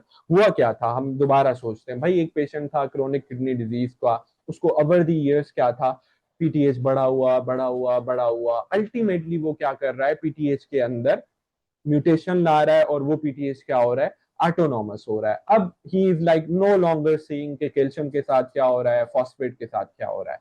तो अब मुझे बताएं कि टर्शरी हाइपर पैराथायराइडिज्म में हमें लेब्स क्या मिलेंगी। देखें, जब पीटीएच बहुत अरसे तक हाई रहता है ना, तो अल्टीमेटली वो क्या कर लेता है, कवर कर लेता है जो वो डिक्रीज कैल्शियम था, ठीक है, लेकिन फॉस्फेट को कम नहीं कर पाता। क्यों? क्योंकि किडनी तो हमारी अल्टीमेटली क्या है, डिसफंक्शनल है ना, तो फॉस्फेट तो एक्सक्रिएट हो ही नहीं सकता। तो what we find in tertiary hyperparathyroidism is basically बहुत ज्यादा इंक्रीज पीटीएच, और क्या मिलेगा हमें, इंक्रीज कैल्शियम मिलेगा, और तीसरा हमें क्या मिल रहा होगा, हमें फॉस्फेट भी इंक्रीज मिल रहा होगा। ठीक है, तो this was all about the spectrum of hyperparathyroidism which included very high yield topics: primary, secondary and tertiary hyperparathyroidism. मैंने अक्यूट जो सिम्टम्स हैं या क्रॉनिक सिम्टम्स है वो डिस्कस कर लिए, लेकिन हिस्टोलॉजिकली या बोन के लिहाज से दो चीजें बड़ी इंपॉर्टेंट हैं जो मैं यहाँ पे अभी डिस्कस करना चाहूंगा, which is one was osteitis fibrosa cystica, और दूसरी थी रीनल ऑस्टियोडिस्ट्रॉफी। बेसिकली ये है क्या, ऑस्टाइटिस सॉरी फिब्रोसा सिस्टिका है क्या? बेसिकली इसमें क्या हो रहा होता है आपको पता है, पीटीएस क्या कर रहा है भाई, बोन रिजॉर्प्शन कर रहा है। नॉर्मल फिजियोलॉजी में क्या होता है, उसको कौन कवर कर रहा होता है, ऑस्टियोब्लास्ट। अब हमारे पास क्या आ रहा है, पैथोलॉजी आ रही है, यानी हाइपरपेराथायराइडिज्म आ रहा है। तो कंटिन्यूअसली क्या हो रहा है, बहुत ज्यादा एग्जैजरेटेड बोन लॉस हो रहा है। जब भी ये बोन है उसकी जो पेरीऑस्टियल लेयर है, जब भी बहुत ज्यादा क्या हो रही है, डिस्ट्रक्शन हो रही है। क्यों? क्योंकि पीटीएच क्या कर रहा है, कंटिन्यूअसली रिजॉर्प्शन रिजॉर्प्शन रिजॉर्प्शन, और वो क्या, ऑस्टियोब्लास्ट इतने ज्यादा इफेक्टिव नहीं है कि उस इतनी इंक्रीज्ड रिजॉर्प्शन को कवर अप कर सके। तो वो क्या होगा, अब अल्टीमेटली जो वो बोन की लॉस हुई थी उससे क्या बन जाएगी, एक सिस्ट बन जाएगी, यानी एक फिल्ड कैविटी बन जाएगी, एक इनक्लोज्ड कैविटी बन जाएगी। और उसको फिल कौन करेगा, उसको फिल करेंगे हमारे फाइब्रोसिस वाले सेल्स, हमारा में भी उसके अंदर हेमरेज वगैरह हो सकता है, और इसके अलावा क्या हो सकता है, उसके अंदर जो है वो एबनॉर्मल जो भी कलेक्शन है गेट्स की वो हो सकती है। तो अल्टीमेटली दिस इंक्रीज रिजॉर्प्शन कुछ सिस्ट बना रही होती हैं, और इसकी वजह से हम इसको क्या बोल रहे होते हैं, ऑस्टाइटिस फिब्रोसा सिस्टिका। मुबशिर बोल रहा है कि इसको मैं रिपीट कर दूं। तो मुबशिर होता क्या था, देखो मैं सिंपल एक पैथोफिजियोलॉजी बता रहा हूँ ऑस्टाइटिस फिब्रोसा सिस्टिका के बारे में। होता क्या था, देखो पीटीएच क्या करा रहा है, बोन रिजॉर्प्शन करा रहा है। बोन रिजॉर्प्शन हो रही है, बोन फॉर्मेशन इतनी ज्यादा नहीं हो रही है। रिजॉर्प्शन हुई, क्या हुआ, बोन के लेयर पे क्या हुई, सिस्ट फॉर्म होना स्टार्ट हो गई। अब ये जो सिस्ट फॉर्म हो गई है, ऑस्टियोब्लास्ट तो इतना ज्यादा कवर अप नहीं कर पा रहे ना, तो अल्टीमेटली उनको कौन फिल करेगा, उनके अंदर हेमोसिड्रिन वाले ब्लड आ रहा होता है, फिर हेमोसिड्रिन डेवलप हो रहा होता है, फिर दूसरा क्या आ रहा होता है, फिब्रोसिस आ रही होती है। तो this ultimately leads to, X-ray पे हमें टिपिकल क्या, सिस्ट फॉर्मेशन मिल रही होती है। पेशेंट कैसे प्रेजेंट कर रहा होता है, बोन पेन के साथ प्रेजेंट कर रहा होता है, और हमें पेशेंट के अंदर लेब्स में क्या मिल रहा होता है, this is like highly associated with primary hyperparathyroidism. और प्राइमरी हाइपरथायराइडिज्म के लेब में हमें क्या मिल रहा होता है, पैराथायराइडिज्म के लेब्स में इंक्रीज पीटीएच, और क्या मिल रहा था, डिक्रीज कैल्शियम और इंक्रीज फॉस्फेटेज मिल रहा था, if I am not wrong. ठीक है, तो ये सब था इस टॉपिक के बारे में, which is fibrosa cystica, basically osteitis fibrosa cystica. And other topic is कि भाई क्या, वीनल ऑस्टियोडिस्ट्रॉफी ये क्या चीज है। भाई देखो, हमने क्या पढ़ा था कि secondary and tertiary hyperparathyroidism is like, क्या हो रहा है, किडनी में कोई एबनॉर्मेलिटी, कोई सेकेंडरी एबनॉर्मेलिटी हो रही है, उसकी वजह से जो भी पैराथायराइड के अंदर चेंजेस आ रहे हैं। और अगर वो किडनी की वजह से जो पैराथायराइड चेंजेस आ रहे थे, अगर वो क्या कर रही है, वही ये सारी सिस्टिक बोन चेंजेस करा रही हैं या रिजॉर्प्शन ऑफ बोन करा रही है। बेसिकली वो ये कहना चाह रहा है कि रीनल सिस्टम की वजह से जो पीटीएच एंड कैल्शियम चेंजेस आ रहे हैं, उनका जो इफेक्ट पड़ रहा है ना बोन्स पे, उसको हम क्या बोलते हैं, रीनल ऑस्टियोडिस्ट्रॉफी। और that's all about this topic. I hope so कि आप लोगों को समझ आ गई हो, और अगर आप ये पढ़ लें तो फिर हम इनकी लेब्स को एक बार रिव्यू कर लेते हैं। इसको रीड दे दें, पेज नंबर 349 को। ओके, आई होप सो कि सबने इसको रीड दे दिया है। I wanted to really discuss about जो भी लेब्स हैं उनको थोड़ा सा डिटेल में, बट मेरे पास अभी वो है नहीं जो मुझे स्क्रीन शेयर करके दे रहा होता है। तो आई होप कि अगली बार जब वो अवेलेबल होंगे तो मैं जो है वो आपसे डिस्कस कर लूंगा जो भी लेब्स थे। ठीक है, और सबको समझ आ रहा है या बोर हो रहे हैं सब लोग? थोड़ा सा ये बता दे सिर्फ मुझे। इस्माइल, अब आप बता सकते हैं।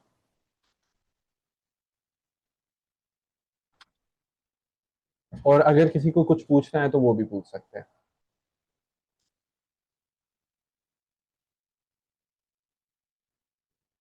लगता है किसी को समझ नहीं आ रहा, कोई भी जवाब नहीं दे रहा।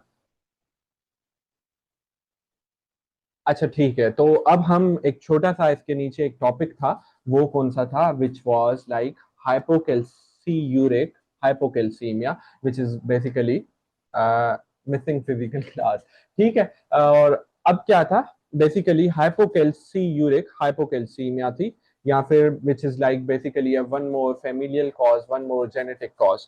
तो इसके अंदर हो क्या रहा होता है? इसके अंदर बेसिकली ये हो रहा होता है, जो हमने पीटीएच की रिसेप्टर की जीन पढ़ी थी ना, वो जो प्रोटीन थी बेसिकली रिसेप्टर की, उसके अंदर क्या था, वो पीटीएच को सेंस तो कर रही होती है, लेकिन उसका जो थ्रेश होल्ड है वो बढ़ जाता था।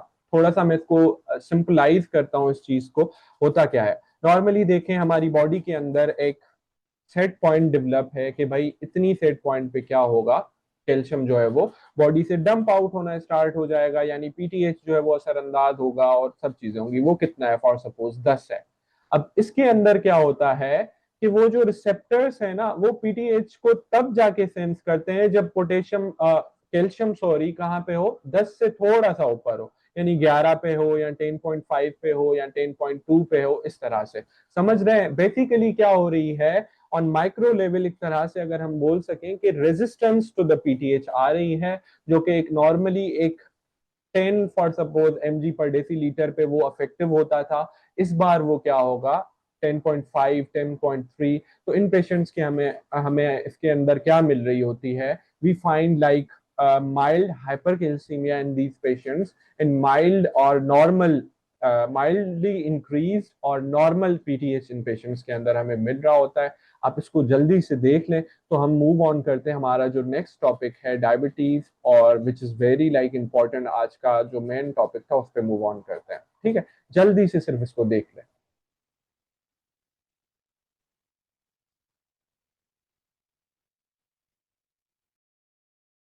अच्छा चले, टाइम क्योंकि शॉर्ट है, अगर कोई रीड नहीं भी दे पाया तो सॉरी, आप जो है वो बाद में रीड दे दीजिएगा। अब हम आज के मोस्ट इम्पॉर्टेंट टॉपिक्स पे, और मैं चाहूँगा उधर मूव कर रहे हैं तो मैं चाहूँगा आप लोग जो है वो अच्छा से कंसंट्रेशन के साथ सुने, ताकि डायबिटीज़ से हमेशा के लिए हमारी जान छूट जाए। ठीक है, और आई होप सो कि आप सब लोगों को समझ आ जाएगा। ठीक है, तो अब हमारा नेक्स्ट टॉपिक है which is diabetes mellitus, in which we discuss about the pathophysiology, then causes, then types, and then complications, and then treatment of those complications। ठीक है भाई, तो बात कहाँ से शुरू होती है? Basically we know an important GI organ which is known as pancreas, और पेनक्रियास क्या प्रोड्यूस कर रहे होते हैं, exo and endocrine secretions. And in endocrine secretions pancreas के पास स्पेशलाइज्ड बीटा इनलेट सेल्स होते हैं, जो कि क्या प्रोड्यूस कर रहे होते हैं, इंसुलिन को प्रोड्यूस कर रहे होते हैं। ठीक है, अब ये इंसुलिन हम ऑलरेडी डिस्कस कर चुके हैं कि क्या करा रही होती है। This is the major anabolic hormone of our body, और ये क्या करा रही होती है, प्रोटीन सिंथेसिस करा रही होती है, लिपिड सिंथेसिस करा रही होती है, और ये कराती है इंसुलिन डिपेंडेंट जो GLUT ग्लूट फोर रिसेप्टर्स के थ्रू ग्लूकोज अपटेक करा रही होती है, कहाँ पे, मसल्स में और एडिपोज टिश्यू में। यानी क्या, तीन मेजर फंक्शंस पढ़े, लाइपोजेनेसिस, और दूसरा क्या, Uptake of glucose in muscles, और तीसरा क्या, हमारी प्रोटीन सिंथेसिस के अंदर इसका मेजर काम होता है इंसुलिन का। अब होता क्या है, अब क्रोनिकली कुछ पेशेंट्स में दो रीजंस हैं, अगर हम डिस्कस करें वाइडली डायबिटीज के कॉजेस के अंदर। तो होता क्या है, डायबिटीज है क्या, बेसिकली होता यह है कि भाई कुछ भी लाइक कोई भी पीछे पैथोलॉजी हो, हमें क्या मिल रहा है, पेशेंट के अंदर इंक्रीज ग्लूकोज मिल रहा है, और उस इंक्रीज ग्लूकोज की वजह से जो भी सारे सिम्टम्स डायबिटीज के अंदर आ रहे हैं, तो उसको हम क्या बोल रहे होते हैं, डायबिटीज मेलाइटिस। ठीक है, अब डायबिटीज मेलाइटिस की बेसिकली पैथोलॉजी में जो उसके दो टाइप्स हैं, उसके दो डिफरेंट रीजंस हैं, और वो कौन से रीजंस हैं उसको गौर से समझना है हमें। एक जो प्राइमरी जो टाइप 1 डायबिटीज के अंदर हो रहा होता है वो क्या हो रहा होता है कि auto immune destruction of the beta islet cells हो रही होती है। तो अब सोचें, बीटा इनलेट सेल्स की डिस्ट्रक्शन हो गई तो अल्टीमेटली क्या होगा कि बीटा इनलेट सेल अपनी प्रोडक्शन छोड़ देंगे, इंसुलिन बनना बंद हो जाएगी। तो ultimately this leads to increase glucose और डायबिटीज 1, जो कि टाइप 1 डायबिटीज कहलाती है।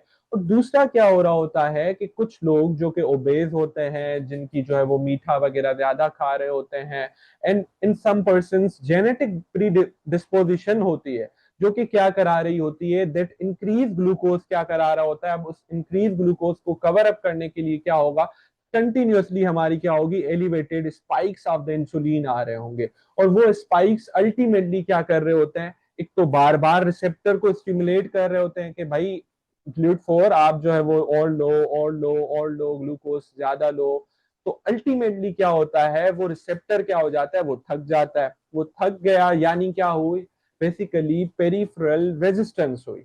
अब उस पेरिफेरल रेजिस्टेंस की वजह से क्या होता है कि वो रिसेप्टर्स काम करना छोड़ देते हैं। अल्टीमेटली हमारे पेनक्रियाज भी क्या करते हैं, उस जो रेजिस्टेंस है उसको कवर अप करने के लिए more and more insulin secret करते हैं। अब मोर एंड मोर इंसुलिन क्या करती है, अल्टीमेटली उन जो पेनक्रियाटिक बीटा इनलेट सेल्स है उनको थका देती है। और रिजल्ट क्या होता है, एक तो इंसुलिन रेजिस्टेंस, और अगर क्रोनिकली वो बढ़ा हुआ होगा तो क्या करेगी, बीटा सेल्स की एग्जॉशन मिल जाती है हमें, और इंसुलिन की आहिस्ता आहिस्ता बीटा सेल्स की प्रोडक्शन भी कम हो जाती है। तो this is the pathophysiology behind the type 2 diabetes mellitus. ठीक है, हम आहिस्ता आहिस्ता से इन चीजों पे आते हैं। अब हम थोड़ा सा दूसरी चीजें समझेंगे डायबिटीज मेलाइटिस के बारे में, कि टाइप 1 में हमें क्या मिल रहा होता है एंड टाइप 2 में हमें क्या मिल रहा होता है। देखो, मैंने क्या बोला, टाइप 1 डायबिटीज क्या है, बेसिकली बीटा इनलेट सेल्स की डिस्ट्रक्शन है। ठीक है, बीटा इनलेट सेल्स की डिस्ट्रक्शन हो रही होगी तो क्या मिल रहा होगा हमें पेशेंट में, हमें पेशेंट में इंसुलिन बिल्कुल ही नील मिल रहा होगा, क्योंकि दिस इज ऑटो इम्यून। तो ये कब कब ये प्रेजेंट करेगा, in young age, less than 30 year old, ज्यादातर ये बच्चों में या इवन जो है वो टीन एज में प्रेजेंट कर रहा होता है, क्योंकि ऑटो इम्यून है, जाहिर सी बात है। दूसरा क्या, because this is auto immune, इसकी जेनेटिक प्री डिस्पोजिशन इतनी ज्यादा नहीं होती है टाइप 1 की, ये बात याद रखना। ज्यादातर स्टूडेंट्स को मिसकॉन्सेप्ट होता है कि type 1 is genetic, type 2 is खुद से हो रही है, बट टाइप 1 की जो जेनेटिक इनहेरिटेंस है वो बहुत ज्यादा कम है, ये बात याद रखनी है। तीसरी बात हमने क्या समझी भाई, इसमें इंसुलिन प्रोड्यूस नहीं हो रही है। इंसुलिन प्रोड्यूस नहीं हो रही है तो अल्टीमेटली क्या होगा, हमारी लाइपोजेनेसिस बंद हो जाएगी। लाइपोजेनेसिस बंद होगी, दूसरा प्रोटीन सिंथेसिस बंद हो जाएगी, और तीसरा क्या होगा, ग्लूकोज बहुत ज्यादा देर तक बॉडी में रहेगा। अब इसकी वजह से क्या होता है कि बॉडी का ओवरऑल, पूरी बॉडी किस में जा रही है, केटाबॉलिज्म के अंदर जा रही है। और this is the reason behind we find type 1 diabetes के पेशेंट्स में हमें क्या मिल रहा होता है, वो फिजिकली लीन नजर आ रहे होते हैं, उन्हें उनमें हमें वेट लॉस नजर आ रहा होता है। ठीक है, हमने 3-4 बातें डिस्कस कर ली। और जाहिर सी बात है इसके ट्रीटमेंट में हम क्या दे रहे होंगे, हम इंसुलिन दे रहे होंगे। क्यों, क्योंकि प्राइमरली पैथोलॉजी वाज के destruction of the beta islet cells हो रही थी। और अगर हम इन पेशेंट्स के अंदर पेनक्रियाज की हिस्टोलॉजी की तरफ देखेंगे तो हमें क्या मिल रहा होगा, क्योंकि ये क्या था, एक ऑटो इम्यून डिस्ट्रक्शन थी, तो हमें क्या मिल रहा होगा, लिम्फोसाइटिक इनफिल्ट्रेशन।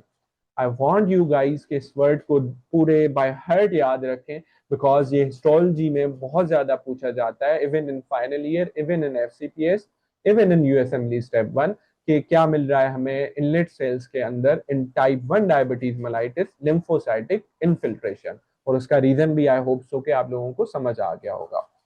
अब हम मूव ऑन होते हैं टाइप 2 डायबिटीज मेलाइटिस की तरफ।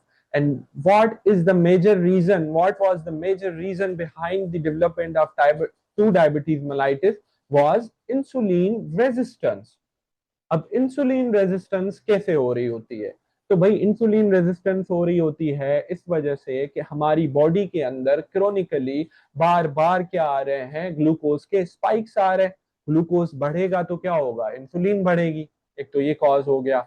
दूसरा क्या होता है कि मैंने आप लोगों को बहुत स्टार्ट में बताया था कि एक्सरसाइज, फिजिकल एक्टिविटी क्या करा रही होती है, GLUT4 रिसेप्टर्स को बढ़ा रही होती है मसल्स पे, तो क्या होगा, physical inactivity leads to those decrease in GLUT4, और क्या होगा, decrease uptake of the glucose. That's why that sedentary life style is associated with insulin resistance. And the third cause was increase in the weight gain. Weight gain क्या करा रहा होता है, ultimately insulin resistance करा रहा होता है। ठीक है, तो तीन बातें हमने पढ़ी किसके बारे में, इंसुलिन रेजिस्टेंस के बारे में। One was our own diet, other was like our physical activities. और एक और चीज जो हमें टाइप 2 डायबिटीज मेलाइटिस में देखी गई कि this is like highly genetic predispose disease as compare to type 1। यानी कुछ लोगों में, जिनके पेरेंट्स में, जिनके ग्रैंड पेरेंट्स में हमें टाइप 2 डायबिटीज मिल रही होती है, तो there is most likely chance कि they will develop what, type 2 diabetes mellitus, because वो जो रिसेप्टर्स के अंदर रेजिस्टेंस है वो रन कर रही होती है ये जेनेटिकली। ठीक है, एक बात तो ये समझ ली हमने। एक और चीज मैंने जरूर डिस्कस की इस दौरान, वो क्या थी कि भाई दिस इंसुलिन रेजिस्टेंस पेशेंट हमें क्या मिल रहा होता है, increase weight gain.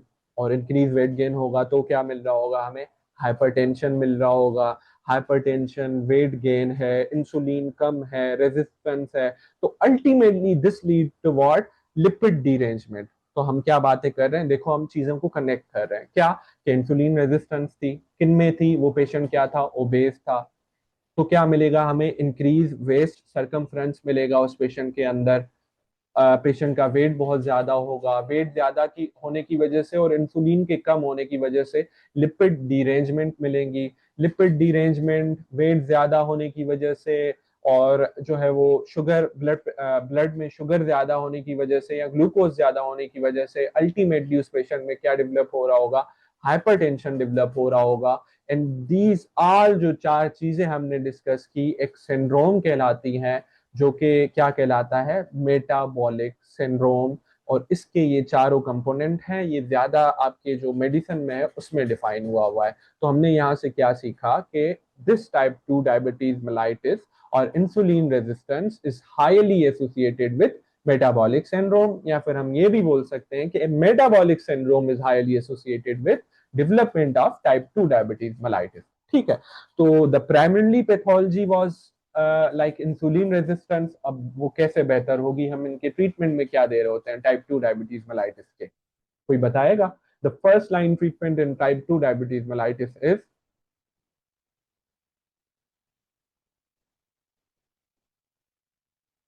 No, the first line treatment, अगर फर्स्ट लाइन फार्माकोलॉजिकल ट्रीटमेंट हम बोले, शाबाश, लाइफ स्टाइल है। The first line treatment in type 2 diabetes mellitus, जो कि बहुत ज्यादा इंप्रूवमेंट दिखा रहा होता है हमारी इंसुलिन सेंसिटिविटी को, हमारे ग्लूकोज के स्पाइक्स को, वो क्या है, लाइफ स्टाइल मॉडिफिकेशन। क्यों? क्योंकि हमने क्या पढ़ा था इसकी बेसिकली पैथोलॉजी में, कि वो जो इंसुलिन रेजिस्टेंस हो रही थी वो हमारी डाइट की वजह से हो रही थी, वो बार बार जो ग्लूकोज स्पाइक्स आ रहे थे। तो हम इन पेशेंट्स को क्या बोलते हैं कि आप जो है वो कॉम्प्लेक्स कार्बोहाइड्रेट्स लो, मीठा थोड़ा सा कम करो। दूसरा हम क्या बोल रहे होते हैं इनको कि बेसिकली आप एरोबिक एक्सरसाइज करो, रोज जो है वो 30 to 40 मिनट्स के लिए वॉक करें। ठीक है, तो वो क्या कर रही होती है, this ultimately leads to the weight loss, lipid profile improve होगी, इंसुलिन रेजिस्टेंस इंप्रूव होगी। तो वो जो हमारे मेटाबॉलिक कंपोनेंट के सारे, जो मेटाबॉलिक सिंड्रोम के कंपोनेंट थे वो इंप्रूव होना स्टार्ट हो जाते हैं along with the improvement of this type 2 diabetes। तो हमने क्या सीखा, the first line treatment in type 2 diabetes is lifestyle modification।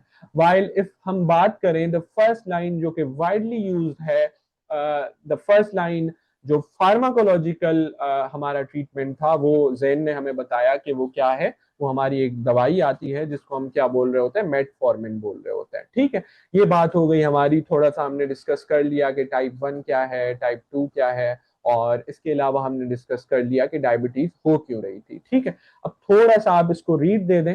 अच्छा, हम एक और चीज डिस्कस कर लेते हैं, उसके बाद आप लोग रीड दे दें।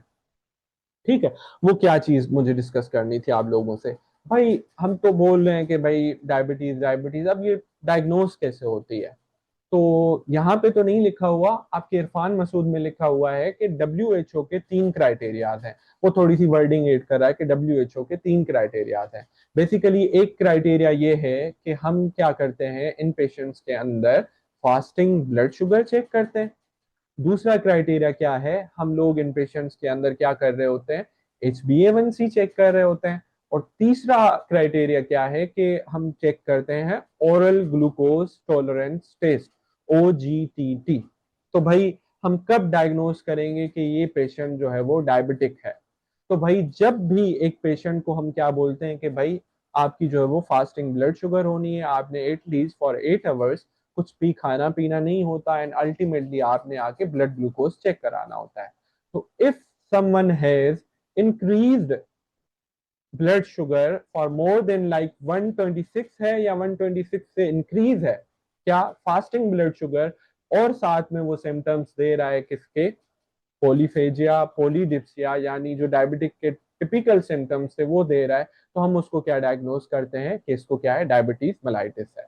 या दूसरा हमारा क्राइटेरिया क्या था, दूसरा हमारा क्राइटेरिया था कि if someone have like increase HbA1c more than 6.5%, तब भी हम उसको डायग्नोज कर रहे होते हैं कि इसको क्या है, डायबिटीज मेलाइटिस है। और तीसरा हमारा क्राइटेरिया क्या था, OGTT थी, कि अगर वो 2 आवर जो ग्लूकोज डोजेज है या चैलेंज टेस्ट है उसके बाद उसका रहता है 200 mg/dL से ज्यादा, तो वो क्या है, वो भी डायबिटिक है। तो इसमें मैंने एक थोड़ा सा अजीब वर्ड यूज कर लिया, अगर आपको समझ नहीं आया वो क्या था, वो HbA1c थी। तो HbA1c बेसिकली क्या है, हमारे आरबीसी पे जो 3 मंथ्स की जो ग्लूकोज एक्टिविटी है ना, हम वो मेजर कर रहे होते हैं हमारे ब्लड के अंदर with the help of RBC. तो हम उसको क्या बोल रहे होते हैं, HbA1c। बेसिकली वो क्या दे रही है, हमें एवरेज एक पिक्चर दे रही है प्रीवियस 3 मंथ्स की। और आजकल जो मोस्ट वाइडली टेस्ट है वो यही HbA1c यूज की जाती है। और अगर हम डायबिटीज में इंसुलिन थेरेपी या कुछ भी दे रहे होते हैं, तो अगर हम क्रोनिकली वो उस थेरेपी को देख रहे होते हैं, तो हम कौन सा टेस्ट करा रहे होते हैं, हम डायबिटिक्स को क्या रिकमेंड कर रहे होते हैं कि आप HbA1c कराओ। ठीक है। और आजकल एक दूसरा एक वर्ड डेवलप हो गया है which is what, pre diabetic. अब प्री डायबिटिक क्या चीज है, भाई देखें हमने क्या बोला था कि HbA1c 6.5 से अबव हो तो प्री डायबिटिक है, लो हो तो नॉर्मल, अबव हो तो डायबिटिक है। और हमने एक नॉर्मल रेंज तो अभी डिस्कस ही नहीं की। हमने बोला ग्लूकोज 126 से अबव होगा तो डायबिटिक होगा, हमने नॉर्मल तो अभी तक डिस्कस ही नहीं किया। तो होता क्या है, होता यह है कि the normal values of HbA1c are basically कितने होने चाहिए, एटलीस्ट हमारे पास HbA1c के वैल्यूज होने चाहिए 5.7 से बिलो होना चाहिए। तो अगर 5.7 से लेके 6.4 तक रह रहा है तो वो पेशेंट क्या है, प्री डायबिटिक है। और अगर फास्टिंग ब्लड शुगर उसकी कितनी रह रही है, 100 से लेके 126 तक, तो वो क्या है, वो वंस अगेन प्री डायबिटिक है। और 100 से कम क्या हो रहा होता है, वो नॉर्मल है उसकी फास्टिंग ब्लड शुगर। अब हम लोग इस पे इतना क्यों एम्फेसाइज कर रहे हैं, why pre diabetic is so important, because these patients अगर इन्होंने लाइफ स्टाइल मॉडिफिकेशन ना की, अगर इन्होंने अपनी जो इंसुलिन रेजिस्टेंस है उनकी इंप्रूवमेंट ना लाई, तो ये एक बेसिकली स्क्रीनिंग टेस्ट है हमारे पास, स्क्रीनिंग मेथड है कि these patient will have future like they have increased risk of future development of the diabetes. That's why pre diabetics like आजकल बहुत ज्यादा स्क्रीनिंग हो रही होती है। ठीक है। और मैंने शायद एक वो एक एस्टिमेशन भी पढ़ा था, that Pakistan was literally the number 1 और number 2 among the world wide जो हमारे पास डायबिटीज के केसेस डेवलप हो रहे हैं।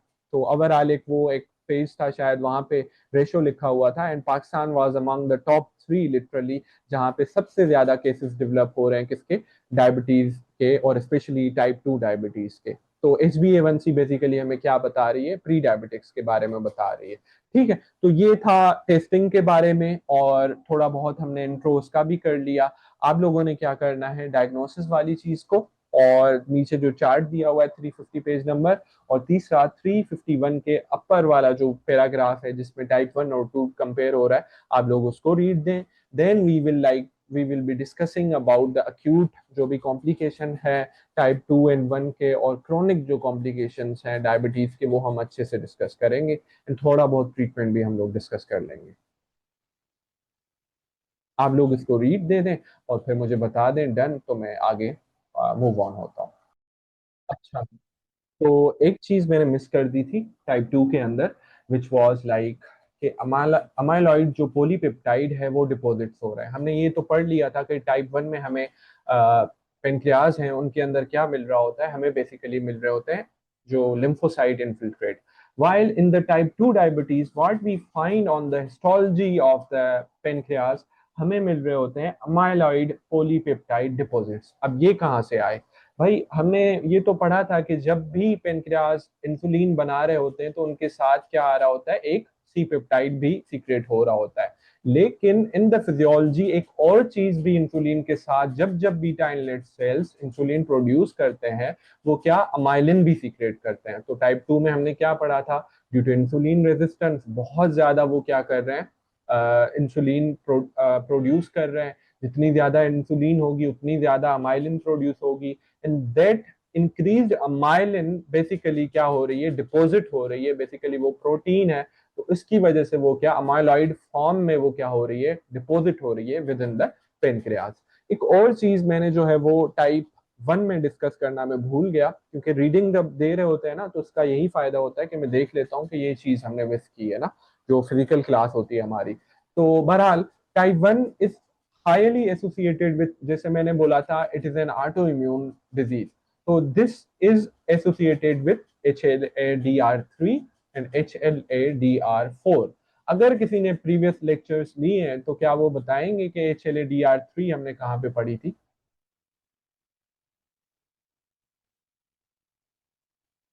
स्टूडेंट्स, शाबाश सेन। ग्रेव्स डिजीज में हमने पढ़ी थी क्या, HLA-DR3। और दूसरा अब हम कहाँ पे पढ़ रहे हैं, डायबिटीज में पढ़ा रहे हैं। ठीक है, डिस्कस कर रहे थे कि हमें क्या मिल रहा होता है, the type 1 diabetes is highly associated with HLA-DR3 and DR4। And DR4 पता है कौन सी बीमारी होती है? HLA-DR4 rheumatoid arthritis. तो अब ये सब मैं क्यों बोल रहा हूँ, because if someone like develops this diabetes mellitus, type 1 diabetes mellitus which is an autoimmune like disease, तो क्या होगा, इन पेशेंट में इंक्रीज रिस्क होगा दूसरी सारी बीमारियां होने के लिए, जो होने का बेसिकली इंक्रीज रिस्क होगा। जैसे हमने कौन सी पढ़ी अभी, ग्रेव्स पढ़ी, जैसे हमने कौन सी पढ़ी, रूमेटॉइड आर्थराइटिस पढ़ी। इन पेशेंट्स में एसएलई का भी रिस्क बढ़ जाता है, बिकॉज कि ऑटोइम्यून तो पूरी बॉडी को असर कर रहा है ना। जैसे हम फॉर सपोज पढ़ रहे होते हैं किसी को सोरियसिस होती है तो उसको रोमेटाइड का रिस्क बढ़ जाता है। तो इसी तरह से type 1 diabetes is associated with other autoimmune diseases also. ठीक है, तो this was all about the comparison between the type 1 and type 2 diabetes mellitus.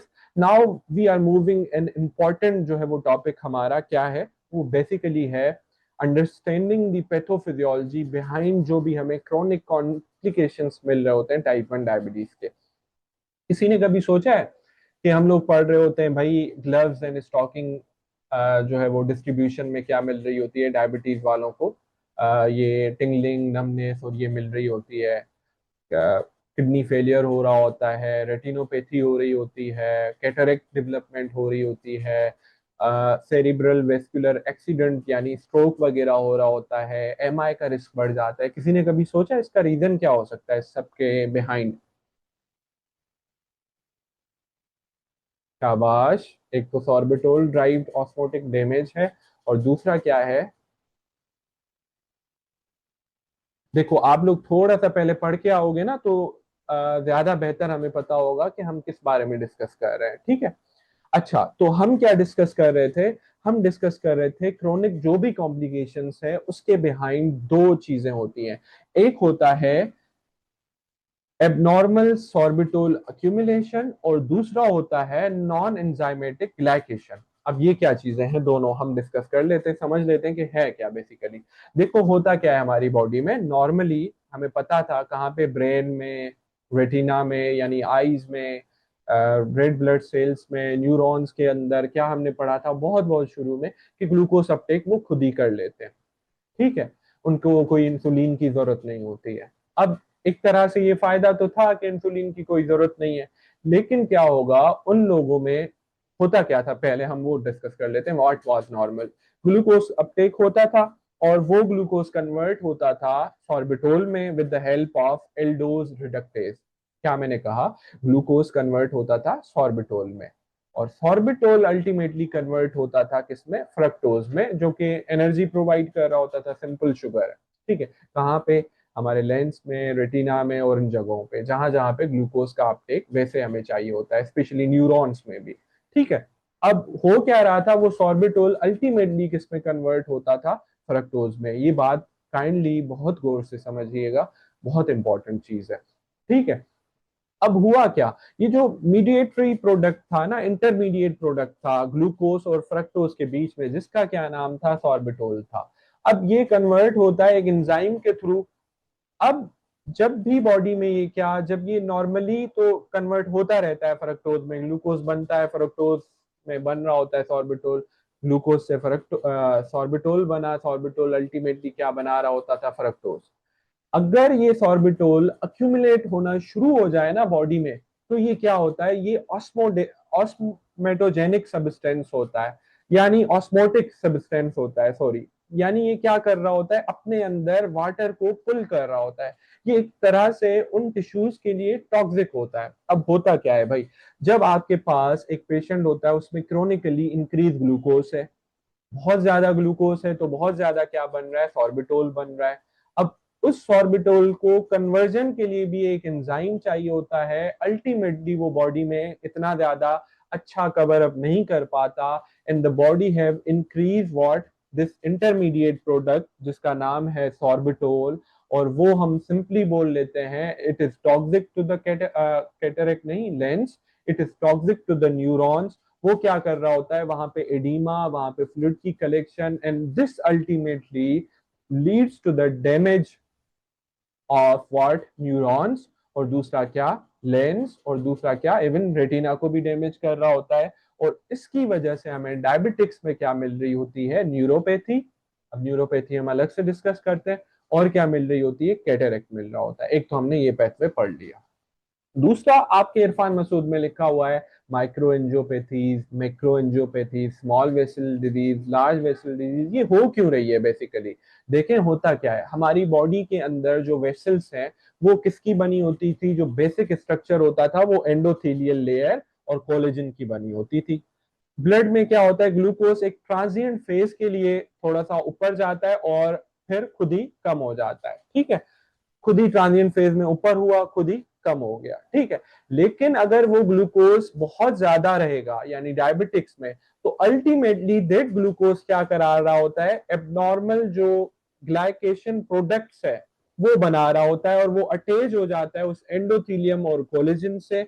और उस एंडोथीलियम और कोलेजन को अल्टीमेटली क्या करा रहा होता है, वो खराब कर रहा होता है। और वहां पे क्या आते हैं, फिर एलडीएल जमा होना शुरू हो जाती है, फिर और ज्यादा फाइब्रोसिस होती है, and this ultimately leads to, अगर वो स्मॉल वेसल है तो हाईलाइन आर्टीरियोलोस्क्लेरोसिस बोलते हैं। अगर वो लार्ज जो है वो हमारे पास वेसल है, तो उसको हम क्या बोल रहे होते हैं, उसमें वो डेवलप कर रहा है एथीरोस्क्लेरोसिस।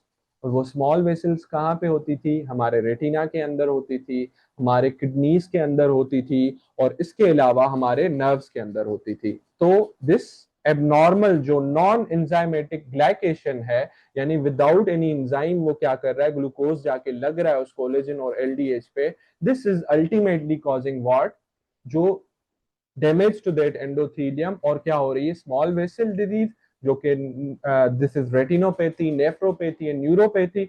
और जो लार्ज वेसल डिजीज थी, उसमें हमें क्या मिल रहा होता था, जैसे जो हमारी हार्ट डिजीज है, लाइक एमआई वगैरह करा रहा होता है। ठीक है, इसके अलावा क्या करा रहा होता है, स्ट्रोक वगैरह करा रहा होता है, जो भी सेरिब्रोवेस्कुलर एक्सीडेंट है ये करा रहा होता है। ठीक है, मुझे सिर्फ 1 मिनट दे दें, मैं। ठीक है, रिकॉर्डिंग मैंने ऑन कर ली है। Thank you so much everyone for joining again. और हम डिस्कस कर रहे थे अबाउट दी, बेसिकली हो क्या रहा होता है ऑन द मॉलिक्यूलर लेवल, जो हमारे मेजर साइड अफेक्ट अफेक्ट थे या कॉम्प्लिकेशंस थे टाइप 2 डायबिटीज और टाइप 1 डायबिटीज इवन। एक हमने पढ़ लिया था osmotic damage, and other was abnormal जो ग्लाइकेशन हो रही थी, non enzymatic glycation. Osmotic damage was leading to the cataract and development of neuropathy, while the abnormal glycation was leading to the जो small and large vessel diseases हैं। तो हम थोड़ा थोड़ा जल्दी जल्दी इसको डिस्कस कर लेते हैं कि न्यूरोपैथी, हम सबसे पहले उसको डिस्कस कर लेते हैं कि न्यूरोपैथी किस तरह से डायबिटिक्स में आती है। सबसे पहले ये डायबिटिक पेशेंट जो होते हैं ना, वो न्यूरोपैथी में इस तरह से आते हैं कि भाई उनको नमनेस हो रही है, टिंगलिंग सेंसेशन फील हो रही है और इरिटेशन हो रही है। कौन से? जो उनके हाथ हैं और पैर हैं। हम क्यों इसको ग्लव एंड स्टॉकिंग अपेयरेंस बोल रहे, प्रेजेंटेशन बोल रहे होते हैं? क्योंकि जैसे हमने ग्लव्स पहने हो और नीचे हमने सॉक्स पहने हो, तो इस तरह से जो उनके हाथ और पैर है ना, उनकी सेंसेशन जा रही होती है। ठीक है। और ये क्यों हो रहा था? once again due to that osmotic damage, once again due to that abnormal glycation products की वजह से हो रहा था। और जाहिर सी बात है, जब नर्व डैमेज होती है तो हमने सीखा है कि वहां पे हमें टिंगलिंग और नमनेस और ये सारे फीचर्स आते हैं। और अल्टीमेटली दैट टिंगलिंग और सब चीजें जाके आगे चल के क्या लीड करती हैं?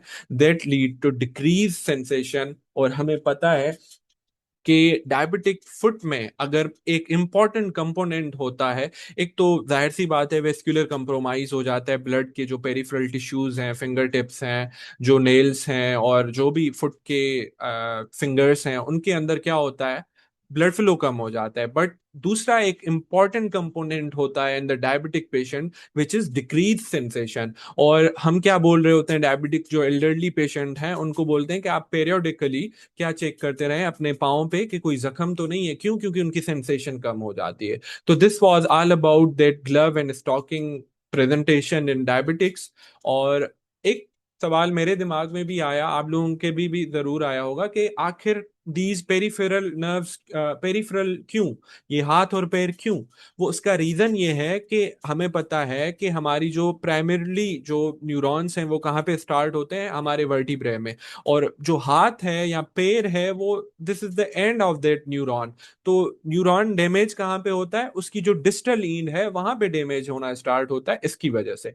एक और जो इम्पोर्टेंट हमने पढ़ा था, ये जो न्यूरोपैथी है डायबिटिक, उसमें क्या हो रहा होता है? ऑटोनॉमिक इश्यूज आ रहे होते हैं। यानी क्या क्या इश्यूज आते हैं? जो ऑटोनॉमिक नर्वस सिस्टम है ना, उसके न्यूरॉन्स डैमेज हो जाते हैं। उनमें क्या क्या हो रहा होता है? इन पेशेंट्स में हमें ऑर्थोस्टेटिक हाइपोटेंशन मिल रहा होता है। यानी एल्डरली डायबिटिक पेशेंट होता है, उठा अचानक से गिर गया या चक्कर वगैरह आ गए। दूसरा इनमें क्या मिल रहा होता है? इनमें हमें इरेक्टाइल डिसफंक्शन मिल रहा होता है, हालांकि भले वो टाइप 1 वाला हो या टाइप 2 हो। This is again due to autonomic issues. तीसरा हमें क्या मिल रहा होता है? यूरिनरी फ्रीक्वेंसी एंड अर्जेंसी के सिम्टम्स या यूरिनरी रिटेंशन इन पेशेंट्स में हमें मिल रही होती है। This is once again due to that autonomic disturbance. और द मोस्ट इंपॉर्टेंट, आखिर में हम अगर ऑटोनॉमिक डिस्टरबेंस या दिस न्यूरोनल डिस्टरबेंस को डिस्कस करें, which is related to gastro, this nervous issues causes what? Gastroparesis in the diabetes. वो क्या हो रहा होता है डायबिटिक्स पेशेंट के अंदर? कि भाई उनको क्रॉनिकली ना, जब भी वो खाना खाते हैं फिर वो सीना भारी भारी रहने लगता है। और उनको जो है वो भूख कम लगती है, नौजिया और वॉमिटिंग रहती है। This is basically due to loss of that innervation या डैमेज टू दोज न्यूरॉन्स, जो कि नॉर्मली क्या करा रहे होते हैं? गट की मोटिलिटी को चला रहे होते हैं। तो हमने एक ड्रग पढ़ी थी डायबिटिक गैस्ट्रोपेरेसिस में, वो दे रहे थे, जिसका नाम था मेटक्लोरप्रोमाइड। ठीक है। तो वो क्या करती है? बेहतर करती है उस मूवमेंट को, उस जीआईटी स्मूथ मसल्स की कंट्रेक्शन को। और ultimately this is the drug of choice now अडेज फॉर डायबिटिक गैस्ट्रोपेरेसिस। हमने एक और जो पढ़ी थी, वो क्या पढ़ा था? कैटरेक्ट पढ़ा था। कैटरेक्ट तो सब लोगों को पता है कि ओल्ड एज में बहुत ज्यादा कॉमन होता है। लेकिन जो डायबिटिक्स हैं, जो आयोनाइजिंग रेडिएशंस हैं, जिनका सन एक्सपोजर बहुत ज्यादा होता है, तो बेसिकली क्या है? उनमें there is increase risk of the development of cataract है। और अगर आप कैटरेक्ट रिमूवल्स के जो सर्जरी लिस्ट देखेंगे, तो ज्यादातर आपको क्या मिल रहे होंगे? उसके अंदर आपको डायबिटिक्स मिल रहे होते हैं। ठीक है। ये दो बातें हो गई ऑस्मोटिक से। अब हम आते हैं वेस्कुलर की तरफ। तो जो माइक्रोवेस्कुलर इश्यूज आ रहे थे, उसमें मोस्ट कॉमन जो after the MI, the most common cause of death in diabetics is basically due to that MI. ठीक है। Myocardial infarction. अगर सेकंड पे मोस्ट इंपॉर्टेंट कोई कॉम्प्लिकेशन आता है, which is this nephrotic issue, जो कि क्या करा रही होती है? क्रोनिकली दैट ग्लूकोज क्या करा रहा होता है? इंक्रीज जीएफआर कराता है। दैट इंक्रीज जीएफआर क्या करा रही होती है? क्रोनिकली ग्लोमेरुलस को और जो किडनी के सेल्स हैं उनको डैमेज कर रहा होता है। And this ultimately leads to nephrotic syndrome और नेफ्रोटिक सिंड्रोम आगे चल के किस में कन्वर्ट हो जाता है, क्रोनिक किडनी डिजीज और रीनल फेलियर हो जाता है। ठीक है, अब ये हम जरूर डिस्कस करेंगे रीनल मॉड्यूल में इसको डिटेल में, लेकिन अभी मैं एक थोड़ा सा ओवरव्यू दे दूं कि एक तो ये चीज हो गई। दूसरा ये चीज हो गई कि इन पेशेंट्स में हाइपरटेंशन भी पाया जाता है डायबिटिक्स में। तो जो पेशेंट हाइपरटेंशन का हो और अगर उसमें डायबिटीज भी हो ना, तो नॉर्मली हम क्या बोलते हैं कि ब्लड प्रेशर भले 140 90 से कम हो, लेकिन इन पेशेंट्स में हम क्या बोलते हैं कि भाई बीपी को 130 एंड 90 से कम रहना चाहिए। उन पेशेंट्स में जो कि डायबिटिक भी हैं और उनमें हाइपरटेंशन डेवलप हुआ है। वो क्यों? क्योंकि टू हार्ट दैट प्रोग्रेशन जो कि रीनल डिजीज करा रही है, जो कि आंखों को नुकसान दे रही है, जो कि न्यूरॉन्स को नुकसान दे रही है। ठीक है, तो ये जो हमने पढ़ी जो कि डायबिटिक नेफ्रोपैथी हो रही है बेसिकली, उसमें बस एक इंपॉर्टेंट हिस्टोलॉजी का वर्ड है, किमिल स्टीन विल्सन नोड्यूल्स मिल रहे होते हैं। ये आपको वैसे ही पता हो, इतना काफी है मेरे ख्याल से। अब इसके अलावा इसमें और मुझे आप लोगों से क्या डिस्कस करना था कि हाँ, डायबिटिक नेफ्रोपैथी अगर हो रही है ना, तो सबसे ज्यादा जो इंपॉर्टेंट दवाई दे रहे होते हैं जो कि रीनो प्रोटेक्टिव भी है, कार्डियो प्रोटेक्टिव भी है, वो क्या दवाई है किसी को पता है? अगर हाइपरटेंशन है और हमें उसको Reno protective and cardio protective दवाई देते हैं, एंटी हाइपरटेंसिव, कौन सी है?